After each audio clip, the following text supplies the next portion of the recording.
Nous sommes lundi 23 décembre et comme à l'accoutumée chaque lundi, Abdoul Karim Bandé, le directeur général du cabinet et Salomon Conseil est notre invité du jour. Avec lui, nous parlons aujourd'hui de la thématique de la liberté. Bonjour et bienvenue. Merci, bonjour. Déjà, qu'est-ce qui vous a inspiré par rapport à une telle thématique aujourd'hui, la liberté ? Il faut dire que depuis qu'on est rentré dans le mois de décembre avec cette émission, je suis très poussé à encourager nos éditeurs. Parce que c'est vraiment un moment de bilan, un moment de questionnement, un moment où certains sont motivés parce qu'ils ont atteint leurs objectifs, mais où d'autres s'interrogent sur leur vie. Et je pense que mon ambition, c'est de pouvoir stimuler, challenger. Et en ce moment, je lis un livre qui me rappelle, qui me fait réaliser qu'une de mes valeurs que je n'avais pas officiellement formalisée, c'est la liberté. Je me rends compte que je suis très attaché à la liberté et que c'est une valeur fondamentale qui permet l'épanouissement de l'homme, parce que les hommes naissent libres et égaux, et ce besoin d'affirmer ou d'exercer notre liberté est une nécessité. C'est un cri que nous avons, que nous en soyons conscients ou pas, nous avons besoin d'être libres et de vivre cette liberté-là. Donc voilà pourquoi aujourd'hui on va parler de liberté pour dire à quelqu'un qu'il est possible que tu vives libre. Que tu vives libre et que tu vives bien. Et déjà, comment est-ce que vous définirez la liberté donc ? Je crois que c'est le pouvoir, la capacité d'exercer sa volonté sans contrainte. Nous avons ce fort besoin d'agir, de nous comporter en fonction de ce qu'on veut et non en fonction de ce que les autres veulent ou de ce que l'environnement nous contraint à faire. Donc si vous n'arrivez pas à faire ce que vous voulez, vous n'arrivez pas à satisfaire vos besoins, vous n'arrivez pas à accomplir les désirs de vos cœurs, c'est que vous n'êtes pas libre. Voilà, la liberté, c'est vraiment cette capacité que nous avons en tant qu'être humain de vivre nos rêves, de vivre nos passions, d'aller au bout de ce que nous désirons sans contrainte. Vivre nos rêves en fonction de ce que nous voulons ou peut-être en fonction de ce que les autres pensent, ça donne déjà qu'il y a plusieurs formes de liberté. Absolument, il y a plusieurs formes de liberté. En fait, pas plusieurs formes. Je dirais qu'il y a des entraves, il y a des liens, il y a des prisons, en fait, qui finissent par limiter nos capacités humaines. L'activité humaine ne se mène pas que dans un domaine. Notre liberté s'exerce dans différents domaines. Nous n'avons qu'une seule liberté, mais qui va s'exercer dans différents domaines de souveraineté que nous avons. Et si dans ces domaines il y a des entraves, alors nous ne sommes pas libres. Et quand vous parlez d'entraves, à quoi est-ce que cela renvoie ? Pour moi, la plus grande entrave, la première des entraves, c'est l'ignorance. Parce que vous allez voir que d'ailleurs, c'est le mal le plus grand que vit l'humanité. Tant que vous êtes ignorant, vous êtes esclave. Vous habitez une maison comme le sous-sol du Burkina Faso, qui est riche depuis qu'il existe, et c'est connu. Mais oui, c'est comme si c'est maintenant qu'on le découvre. Et on vit des situations difficiles pendant que nous sommes riches. C'est l'ignorance. L'ignorance de savoir que dans ton sous-sol, il y a de la richesse. L'ignorance d'être capable d'aller chercher cette richesse qui est dans ton sous-sol et de la transformer. Donc, l'ignorance reste un problème majeur. Toute limitation dans nos vies est la preuve d'ignorance. Si vous avez une incapacité à réaliser quelque chose, il y a des chances que vous soyez ignorant de quelque chose. Si vous arrivez à acquérir de la connaissance, vous allez vous libérer. Donc, la connaissance libère. Elle a franchi absolument. C'est pour ça qu'il faut avoir une fin de connaissance. Il faut être constamment en train d'apprendre. Lorsque j'ai une limitation dans quelque chose, je ne dois pas chercher forcément la solution chez les autres ou chez le sorcier du village, etc. La solution se trouve aussi dans ma capacité à apprendre. Qu'est-ce que je ne connais pas ? Qu'est-ce que si j'apprenais pourrait me permettre de résoudre ce problème ? Parfois la solution est aussi simple que ça, même que très souvent la solution se trouve là. La solution par rapport à l'ignorance, elle est intégrée en soi, même si on vous comprend bien. C'est d'apprendre. Vous avez un problème, on va voir les autres formes. J'ai essayé de catégoriser les plus importantes, à mon avis, les plus importants liens de mon point de vue que nous avons dans nos vies. Mais peu importe le lien, peu importe l'entrave, peu importe la limitation, la solution va se trouver dans le fait d'apprendre quelque chose d'abord. Et c'est vrai qu'avant d'apprendre ces choses, il faut savoir que c'est possible. Ma difficulté d'aujourd'hui n'est pas définitive, elle n'est même pas réelle en fait. Elle est la résultante juste de mon ignorance. Voilà, donc il faut apprendre. Apprendre, le problème c'est qu'apprendre, c'est pas forcément d'aller dans une école. Alors justement, c'était là où je voulais la précision en termes d'ignorance. Est-ce qu'on parle de l'alphabétisation et tout? C'est un point de départ. Parce que les connaissances, la plupart des connaissances sont transcrites. Soit en vidéo, aujourd'hui on a de plus en plus de vidéos, mais avant c'était écrit, c'était exclusivement écrit. Après c'est l'oralité. Le problème de l'oralité, il faut aller rencontrer quelqu'un qui connaît pour partager avec toi. Et ça a été l'une des limites de l'Afrique. C'est limitant que de transmettre la connaissance par le fait de l'oralité. C'est très limitant. Il faut toujours que la personne qui a le savoir soit présente pour vous transmettre. Mais lorsqu'il y a un livre qui est écrit, mais des multitudes de personnes peuvent avoir accès simultanément. Alors la connaissance la plus solide a été transmise justement par l'écriture. Donc le fait d'apprendre à écrire et à lire devient fondamental pour avoir accès à de plus en plus de connaissances. Donc si vous ne savez pas lire et écrire, mettez-vous, apprenez. Moi je connais quelqu'un qui a fait tout son cursus en cours du soir. Je vous assure, hein, il a arrêté les études, je crois, au CM2. Après, il s'est passionné pour l'anglais, un grand frère d'ailleurs. Et puis ensuite, il s'est mis à apprendre l'anglais. Et puis, il a repris la 6e, la 5e. Aujourd'hui, il doit avoir au moins 2 ou 3 masters. Mais il a tout fait en cours de soir. De la 6e jusqu'à tous ces masters que je vous dis. Donc, on peut toujours apprendre si on désire le faire. Donc, savoir lire et écrire est fondamental. Maintenant, apprendre, c'est aussi dans une conversation. C'est pour ça qu'il faut rechercher des mentors, des personnes d'expérience, pour leur poser des questions. J'ai tel défi, qu'est-ce que tu penses? Il faut questionner, il faut prendre conseil. C'est aussi une forme d'apprentissage. Donc, il y a de la lecture, mais il y a aussi les interactions que nous avons au quotidien avec les hommes et les femmes. Et Internet est une belle source. Malheureusement, beaucoup l'utilisent pour rire, pour s'amuser, pour du loisir. Non, il faut aller aussi sur Internet pour apprendre. Vous avez des sites, des contenus didactiques extrêmement importants. Et moi, j'ai appris à dresser mon chien sur YouTube. J'apprends tellement de choses. Tous les jours, je dois avoir au moins une petite dose d'un concept nouveau par rapport à un défi que j'ai pour apprendre. On doit être toujours en mode apprentissage. Au-delà de l'ignorance, quelle autre entrave est-ce qu'on pourrait faire? À quelle autre entrave on pourrait faire face dans la quête de liberté? Une des entraves que je vois, c'est la pauvreté. Parce que lorsque vous êtes financièrement limité, nous sommes dans un monde, souvent j'étais dans une discussion, on dit non, avant c'était pas comme ça. Je ne crois pas, ça a toujours été ainsi. L'argent reste, à toujours pas l'argent, mais le pouvoir. Avant peut-être il n'y avait pas de monnaie. Il n'y avait pas de monnaie, mais celui qui produisait le plus dans le village, qui avait le champ le plus élevé, qu'il était le petit frère ou quoi, on s'en foutait, il avait du pouvoir. Donc le besoin de pouvoir, ou du moins l'exercice du pouvoir, tout existait chez l'homme. Et l'argent, malheureusement, ou heureusement, est un pouvoir. Et aujourd'hui, n'est pas la voie, c'est vivre dans de la limite. Et il y a des personnes découragées parce qu'elles ne peuvent pas se soigner, elles ne peuvent pas scolariser leurs enfants, elles ne peuvent pas s'offrir un logement décent. Regardez comme il fait froid. Vous habitez une maison qui est dégradée et tout, vous imaginez l'ambiance qui règne dans une telle famille. Mais c'est possible déjà. Pour moi, cette entrave-là, elle est réelle, mais la solution commence par se dire que c'est possible. On peut changer. Vous n'êtes pas le seul à avoir connu des revers ou être dans des difficultés. Il y a des gens qui étaient là comme vous, mais qui se sont en sortis. Vous pouvez vous en sortir. C'est de commencer déjà par se dire, je peux. C'est possible. C'est possible que 2025 soit meilleur que 2024. C'est possible, il faut le croire. Maintenant, quand vous le croyez, il faut travailler, il faut apprendre. Je vous assure, la pauvreté aussi, c'est la résultante. Qu'est-ce qui crée de l'abondance ou de la dynamique financière? C'est le travail d'abord. Le premier élément, c'est le travail. Ne rien faire, c'est pas possible. Il faut faire un truc. Il faut faire une chose. Peu importe la chose. Tout ce que ta main trouve à faire, fais-le. Mais pendant que tu le fais, mets-y de l'intelligence. Réfléchis, analyse ce que tu fais. Rends meilleur ce que tu fais. Quand on prend aujourd'hui des grandes marques dans le monde qui font de la livraison, mais c'était des gens qui faisaient de la livraison, comme on voit aujourd'hui des jeunes à moto qui font de la livraison. Hein. Mais ils ne se sont pas contentés que de faire de la livraison comme ils le faisaient. Ils ont continué à réfléchir, à apprendre, à associer d'autres connaissances à ce qu'ils faisaient déjà. On a besoin d'informatique, on a besoin de communication, on a besoin de marketing. D'ailleurs, là, je crois qu'en janvier, on va commencer à parler beaucoup de marketing parce que c'est une des clés. On a besoin de marketing. Non, il faut toujours être en train d'apprendre. Il faut toujours être en train d'apprendre. Et c'est l'apprentissage, l'activité d'abord. Vous voulez vous libérer de la pauvreté, qui est une véritable entrave. D'abord, croyez-y. Trouvez un truc à faire. Peu importe la chose, faites-le. Pendant que vous le faites, apprenez. Comment on améliore ce qu'on fait? Apprenez, apportez d'autres innovations, allez chercher dans d'autres secteurs des façons de faire et ramenez ça dans ce que vous faites là maintenant. Et ça prend du temps aussi. Malheureusement, trop de gens commencent, au bout d'un moment, ils abandonnent, ils recommencent, ils sont toujours en train de recommencer.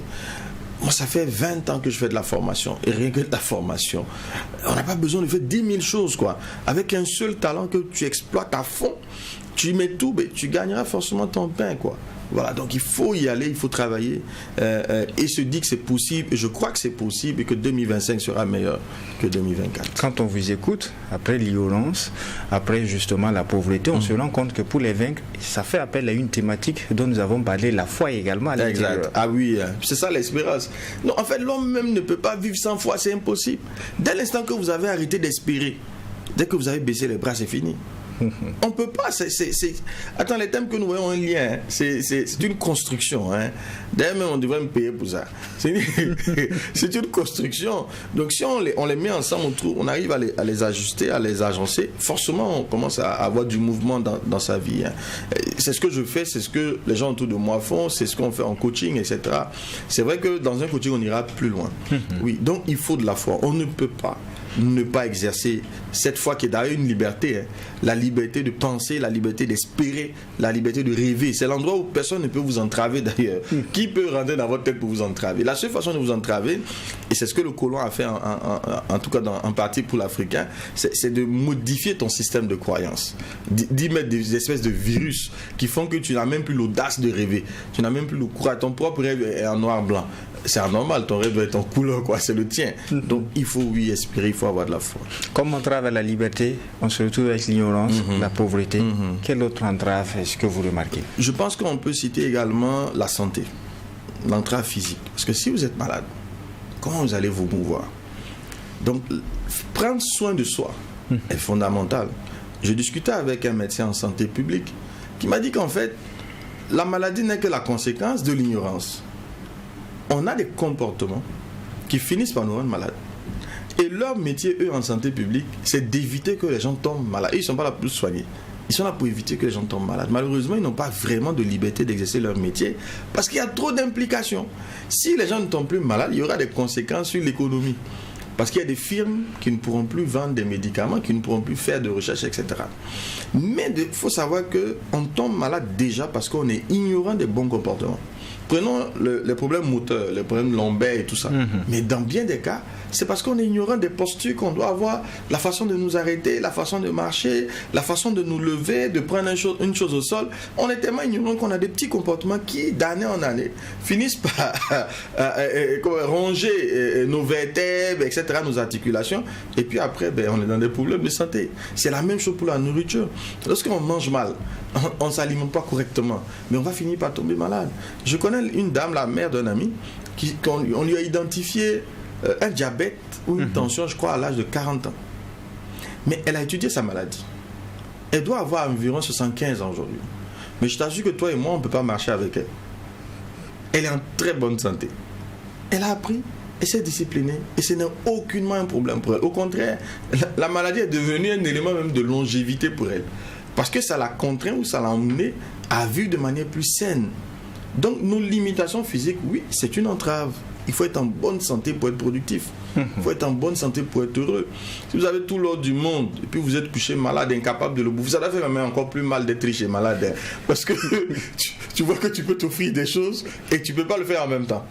Celui qui ne peut même pas, peut-être que lui, il se sent même moins mal. Parce que là, tu peux le faire, tu ne peux pas à la fois. Tu vois, donc du coup, l'entrave physique, donc la santé, est une vraie limite. Et il faut prendre soin de soi. Et je crois qu'en 2025, un de mes soeurs, pour nous tous, c'est d'être disciplinés, de faire attention à ce qu'on mange, de veiller sur notre santé, parce que c'est un outil de productivité. Ce corps-là que nous avons est un moyen de transport. Si nous sommes corps et âme et esprit, notre corps est notre habitation, c'est notre moyen de transport, il faut en prendre soin.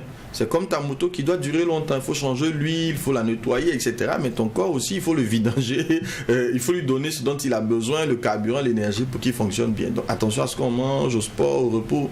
Je vois des gens qui sont heureux de dire qu'ils dorment que 2-3 heures par jour, mais c'est dangereux. Il faut dormir suffisamment, il faut boire suffisamment d'eau. Donc il y a beaucoup de mesures, mais encore là, il faut savoir pour pouvoir avoir le bon comportement. Est-ce qu'il renvoie encore à l'ignorance? Toujours. L'ignorance est vraiment une plaie, une maladie grave qui détruit nos nations. On arrive peut-être à vaincre l'ignorance, on se retrouve dans le cas de la pauvreté et qui aboutit au niveau de la santé. Et entre les deux, on se retrouve avec une certaine peur, peur d'être malade et de ne pas pouvoir se soigner parce qu'on est pauvre. Comment on arrive à mettre fin à ce complexe, à cette inquiétude liée à la pauvreté et tout?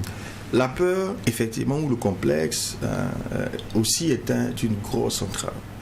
Beaucoup de belles idées n'émergent jamais parce qu'on a peur. Il y a plein de belles idées qui sont stockées dans les mémoires, même au cimetière, dans des documents, on a écrit plein de choses, mais la peur. Alors, justement, comment vaincre cette entrave? Moi, je crois que le premier élément, déjà, il faut toujours cultiver sa foi.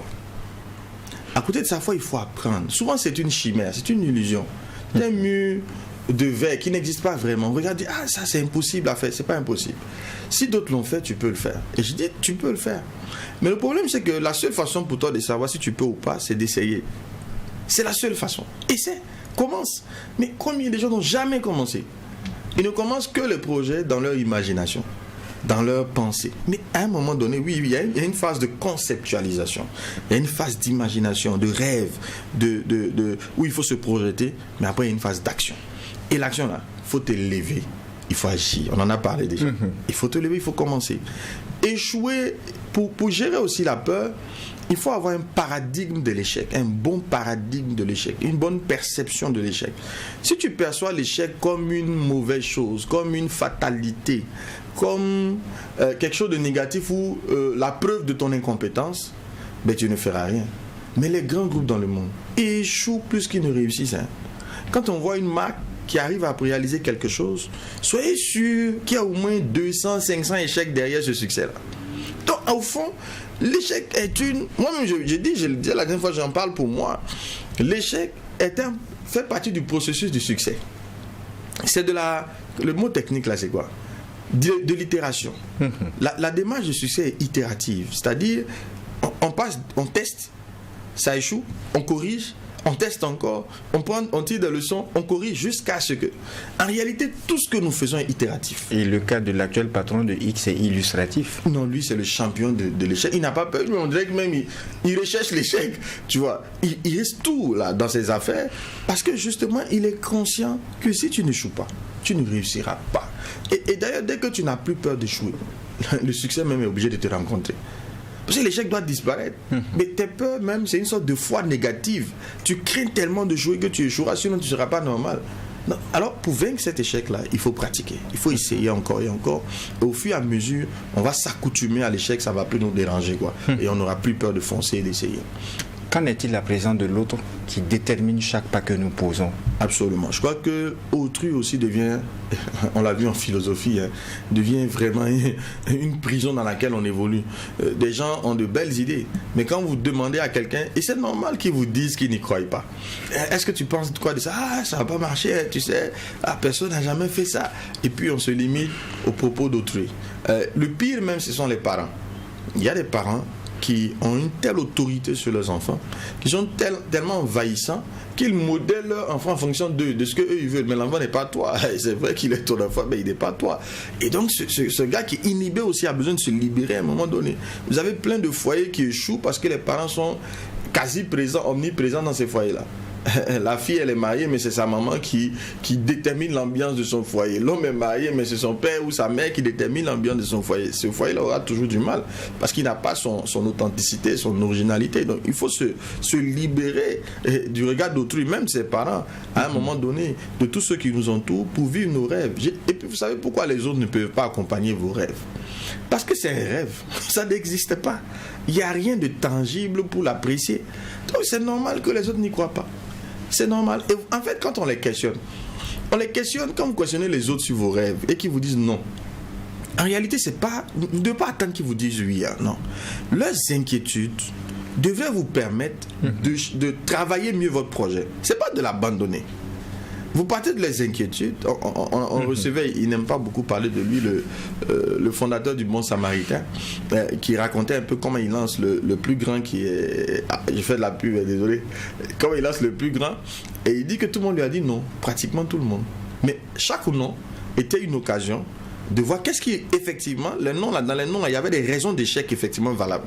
Donc, il les traitait, il apportait une réponse à ce nom-là. Il apportait une réponse. Au fur et à mesure que tu traites les noms qu'on t'envoie, mais tu améliores ton projet. Il ne s'agit pas d'arrêter. Mais il ne faut surtout pas laisser le regard des autres. Surtout quand on commence. Vous savez, quand on veut s'en sortir financièrement, par exemple, ou on commence quelque chose, c'est très vilain au départ. C'est pas beau. Vous êtes soit à pied, vous êtes à vélo, vous êtes à moto, vous n'êtes pas bien habillé, vous n'avez pas ce qu'il faut. C'est pas beau. Donc, comme c'est pas beau, c'est difficile. Vous allez subir les moqueries. Il y a une jeune dame à laquelle je pense en ce moment qui travaillait dans un shop qui a fermé. Et puis, plutôt que de faire autre chose, elle est assise devant le shop, elle fait du thé et du café, vraiment de manière tellement informelle. J'ai dit, mais et puis c'est une jeune dame, elle aurait pu essayer de vivre de son physique, tu vois. J'ai dit, mais bravo, quoi. Et ça, c'est la preuve que le regard d'autrui ne l'influence plus. Le regard d'autrui rend pauvre. J'ai dit à mes enfants, si vous avez honte, vous serez pauvre. Il ne faut jamais avoir honte. Là où tout le monde a honte de faire, toi, va faire. Va faire, juste pour rompre ce lien que l'autre peut avoir sur toi. On dit de nettoyer quelque chose, tout le monde dit, ah, c'est vide, toi, va nettoyer. Laisse-les dire ce qu'ils veulent. C'est le chemin de l'abondance et de la véritable liberté. Et nous abordons la 51e semaine de l'année, plus que 8 jours pour passer le cap. Quel est votre dernier mot? Mon dernier mot, c'est de dire encore aux gens que c'est possible. Il faut croire tant qu'il y a la vie, il y a de l'espoir, il faut y mettre toute sa foi, toute son énergie, il faut se libérer des entraves, travailler dur avec intelligence, continuer d'apprendre et puis Dieu fera le reste. Soyez heureux. Ainsi se referme ce premier numéro du DEJ Info avec Abdoul Karim Bandé, directeur général du cabinet Salomon Conseil. Merci à vous qui nous avez suivis. En attendant de vous retrouver demain pour un deuxième numéro, eh bien, non seulement portez-vous bien, mais aussi et surtout que Dieu bénisse le Burkina Faso.